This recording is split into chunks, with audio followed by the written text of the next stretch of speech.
Hi அஸ்லாம் வலைக்கம். Easy and டேஸ்டியாக இன்றைக்கி கிட்ஸுக்கெல்லாம் பிடிச்ச சாக்லேட் பனானா கேக் தான் செய்ய போகிறேன். இது வந்து ரொம்ப ரொம்ப ஈஸியாக செஞ்சிடலாம். ஸோ பேக்கரியில் அப்படியே இந்தளவுக்கு சூப்பராக செஞ்சு தர மாட்டாங்க. நம்ம வீட்லேயே சூப்பராக செய்யலாம். வாங்க எப்படி செய்யலான்னு பார்க்கலாம். அதுக்கு நான் 2 பனானா எடுத்திருக்கேன். 2 பனானாவோட வெயிட் பார்த்தீங்கன்னாக்கா 185 கிராம் இருக்குது. நான் எடுத்திருக்க 2 பனானா. நீங்கள் 200 கிராம் கூட எடுத்துக்கலாம். அதுக்கப்புறம் 170 கிராம் மைதா எடுத்துக்கலாம். கோகோ பவுடர் வந்து 40 கிராம் எடுத்திருக்கேன். பட்டர் வந்து 115 கிராம் எடுத்துக்கலாம். தயிர் வந்து 90 கிராம் எடுத்திருக்கேன். ஒயிட் சுகர் வந்து பார்த்தீங்கன்னாக்கா 200 கிராம் எடுத்துக்கோங்க. நம்ம எடுத்து வச்சுருந்தோம்ல மைதா, அதில் வந்து 1 ஸ்பூன் பேக்கிங் பவுடர் தான் சேர்க்குறேன். சேர்த்துட்டு அதை தனியாக எடுத்து வச்சிடலாம். இப்போ இந்த சைடு பார்த்தீங்கன்னா நம்ம எடுத்து வச்ச பனானா வந்து நல்லா மசிச்சு விட்டுக்கலாம். இப்போ மசிச்ச பனானாவில் வந்து நான் 2 முட்டை சேர்க்குறேன். முட்டையோட சைஸ் பார்த்தீங்கன்னா நான் வந்து மீடியம் சைஸ் தான் எடுத்திருக்கேன். ஸோ இதுக்கு வந்து நமக்கு பீட்டர்லாம் தேவையே இல்லை. விஸ்க் இருந்தால் போதும், சூப்பராக நமக்கு பனானா கேக் செஞ்சிடலாம். ஸோ 1 பிஞ்ச் அளவுக்கு சால்ட்டு சேர்த்துட்டு அதுக்கப்புறம் வந்து நம்ம எடுத்து வச்ச சுகரை வந்து கொஞ்சம் கொஞ்சமாக சேர்த்து நல்லா பீட் பண்ணி எடுத்துக்கலாம். இப்போ தயிரும் சேர்த்து நல்லா பீட் பண்ணதுக்கப்புறம் நான் வந்து பட்டரை வந்து மெல்ட் பண்ணி தான் சேர்க்குறேன். ஸோ பட்டர் சேர்த்து நல்லா பீட் பண்ணிக்கலாம். இப்போ எல்லாமே சேர்த்து நல்லா வந்து பீட் பண்ணியாச்சு. இப்போ இதில் வந்து நம்ம எடுத்து வச்ச கோகோ பவுடர், மைதா இது எல்லாமே வந்து அந்த மாதிரி சலிச்சிட்டு சேர்த்துக்கோங்க.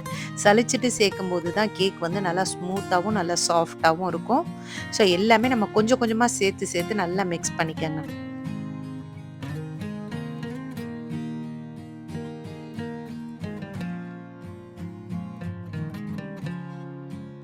இப்போ நல்லா எல்லாமே மிக்ஸ் பண்ணதுக்கப்புறம் லாஸ்ட்டாக வந்து இதில் வந்து சாக்லேட் சிப்ஸ் தான் சேர்க்குறேன். ஒயிட்டும் அதுக்கப்புறம் சாக்லேட் சிப்ஸ் நான் சேர்த்துருக்கேன். ஸோ இது கொஞ்சம் நிறையா சேர்த்தாலும் நல்லாயிருக்கும். பட் நான் கொஞ்சோண்டு கம்மியாக சேர்த்துட்டு மேலே போட்டுக்கலாம் அப்படிங்கிறதுனால நான் சேர்த்து நல்லா மிக்ஸ் பண்ணிட்டேன். ஸோ சைட் பை சைடு வந்து நம்ம அவனை வந்து ஹீட் பண்ணிக்கலாம். 10 மினிட்ஸ் ஹீட் பண்ணிவிட்டு இதை வந்து ஒரு பேக்கிங் ட்ரேயில் ஊற்றிட்டு இதுக்கும் மேலேயும் பார்த்தீங்கன்னா சாக்லேட் சிப்ஸ் போட்டு 180 டிகிரியில் வந்து 20லேருந்து 25 நிமிஷம் நம்ம வச்சு எடுக்கலாம். ஸோ அதுக்கப்புறம் கேக் எப்படி இருக்குன்னு நம்ம பார்ப்போம். இப்போ ஆல்மோஸ்ட் கேக் வந்து ரெடி ஆகிட்டே இருக்குது. செக் பண்ணி பார்த்தேன். இப்போ வந்து ரெடி ஆகிடுச்சு. நம்ம வெளியில் எடுத்துடலாம். கேக் ரொம்ப ரொம்ப சூப்பராக வந்திருக்கு. பட் என்னோட பசங்கள்லாம் வந்து உடனே கட் பண்ணி கொடுங்க அப்படின்னு கேட்டதுனால நல்லா சூடாக இருக்கும் போதே நான் எடுத்து கட் பண்ணேன். பட் என்னால் எடுக்கவே முடியல. அந்த அளவுக்கு வந்து சூடாக இருந்துச்சு. இப்போ நம்ம வெளியில் எடுத்து கட் பண்ணி பார்ப்போம் எப்படி இருக்குன்னு.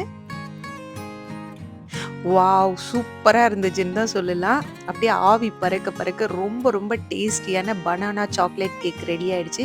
கண்டிப்பாக நீங்களும் உங்கள் கிட்ஸுக்கு வந்து இந்த மாதிரி செஞ்சு கொடுங்க. அவங்களும் நல்லா விரும்பி சாப்பிடுவாங்க. ஸோ நான் வந்து ஃபஸ்ட் டைம் இப்போ தான் பனானாவில் வந்து கேக்கு செய்கிறேன். ஸோ ரொம்பவே நல்லா இருந்துச்சு. இந்த ரெசிபி உங்கள் எல்லாருக்கும் பிடிக்கும்னு நினைக்கிறேன். பிடிச்சிருந்துச்சு அப்படின்னா லைக் பண்ணுங்கள். பாய். இந்த வீடியோ உங்களுக்கு பிடிச்சிருந்தா லைக் பண்ணுங்க, ஷேர் பண்ணுங்க, சப்ஸ்கிரைப் பண்ணுங்க, மறக்காம பெல் பட்டனை கிளிக் பண்ணுங்க. பை.